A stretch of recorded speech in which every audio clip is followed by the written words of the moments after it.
किसी को जो भी सजा मिला बहुत ससम्मान तरीके से उनके पार्थिव शरीर को, उनके मृत शरीर को उनके परिजनों को सौंप दिया गया। लेकिन गिने चुने ऐसे ये क्रांतिकारी हैं, भगवान बिरसा मुंडा, हम शंकर शाह, कुंवर रघुनाथ शाह, वीर नारायण सिंह, जिनको 10 दिन तक बीच चौराहे पे फांसी पे लटका कर रखा गया। और उसका संदेश ये था कि उसके कौम के लोग, जो छत्तीसगढ़ के थे, उसके कौम के लोग, उसके समाज के लोग देख लें कि अगर अपने स्वाभिमान की बात करेंगे तो उनको भी ऐसे लटका दिया जाएगा।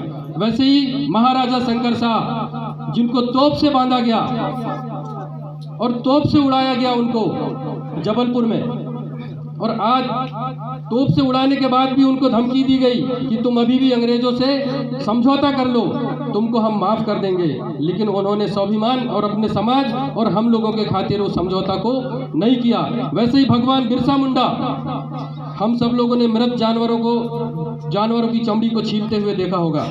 लेकिन कल्पना कीजिए, सोचिए, अगर हमको थोड़ा सा कहीं कट जाए या कोई घाव लग जाए तो हमको कितना असहनीय दर्द होता है। और इस महामानव को, बिरसा मुंडा को, जीते जी उनकी शरीर से चमड़ी निकाला गया, एक एक नाखूनों को निकाला गया और उनको कहा गया कि तुम अपना उलगुलान, अपनी क्रांति और अंग्रेजों से दुश्मनी लेना बंद कर दो। लेकिन उन्होंने अपनी जल जंगल जमीन की लड़ाई जारी रखी। वो अंग्रेजों के सामने घुटने टेके नहीं, उनसे समझौता उन्होंने नहीं किया।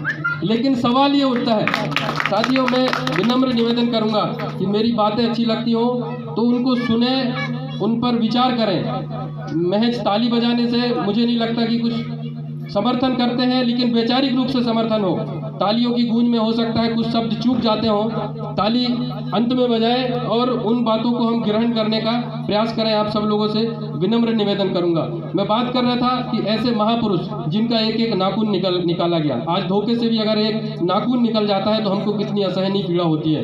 एक एक नाखून, पैर के नाखून, हाथ के नाखून काटे गए, निकाले गए, उंगलियां काटी गई, गर्दन काटने की भी धमकी दी गई। लेकिन उन्होंने कहा कि जो उनका नारा था कि मावा नाटे मावा राज, मतलब मेरे गांव में मेरा राज चलेगा, मेरे देश में मेरा राज चलेगा। जो तुम यहाँ से जमीन जो हमारी छीन रहे हो, जो जंगलों को तुम नष्ट कर रहे हो, जो प्राकृतिक संसाधनों को तुम यहाँ से ले जाकर विदेश में उपयोग कर रहे हो, ये मैं यहाँ पर नहीं होने दूंगा। और उनकी लड़ाई उन्होंने जारी रखी।